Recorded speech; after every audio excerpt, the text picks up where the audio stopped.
everybody. I'm here to show you how to make the perfect mashed potatoes for your holiday dinner. First of all, you always want to use a russet potato. They're nice and starchy and they're going to give you the best mashed potatoes. The second thing is, how do you cook them properly? Well, what you want to do is in a nice big pot of boiling water, you want to cook your potatoes with a little bit of salt in it, stab them with a little skewer or a little knife, and they should glide right in and they should come right off. That's how you know they're ready to mash. The next thing you want to do is mash them while they're hot. That's key, okay? So you want to take one of Curtis Stone's nice big mashers, right? And you want to mash them right into the pan that you're going to finish cooking them in. And what I did is I took them out of the water, drained them off, put them back in the pot, let some of that steam cook off, and then you're going to start mashing them while they're hot.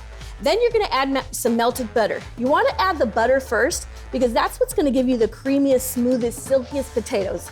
So you want to do that first. The next thing you want to do is you want to add your warm milk. You could do warm milk, you can do warm cream, you can even do warm oat milk, which is my favorite. So you can pour that in, nice and warm. That keeps everything hot, and that's going to let you mash them up really nice. Don't put too much in the beginning. Remember, you can always add more, but you can't take it out.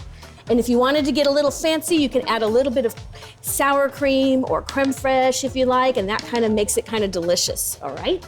So you can mash that up, and once it gets nice and fluffy and nice and creamy and delicious, you think to yourself, well, how can I make this ahead, right? Because a lot of things are going on Thanksgiving, and you don't have time to be mashing in all of that right when you're busy and all the guests are coming over. So here's the trick. So what you want to do is take your mashed potatoes, now that you've got them all perfect, and you want to put them in a 9 by 13.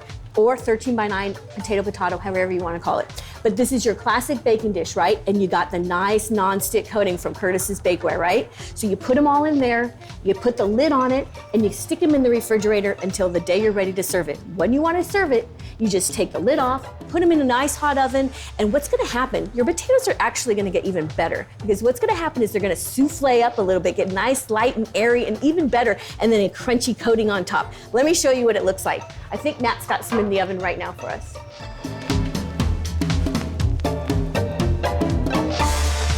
Ooh, look at that. That looks amazing. So you can see how they got nice and fluffy, and look at how nice and bubbly they got on top, and a nice little crispy topping. You can cook them with a little bit of Parmesan cheese on top or a little bit of breadcrumbs, and they're gonna get so delicious. And look at this. You just, look at that when you kind of spoon into them, they're nice and steamy and hot and just absolutely wonderful. So those are the tips that I have for you on how to make the best mashed potatoes for your holidays. Enjoy.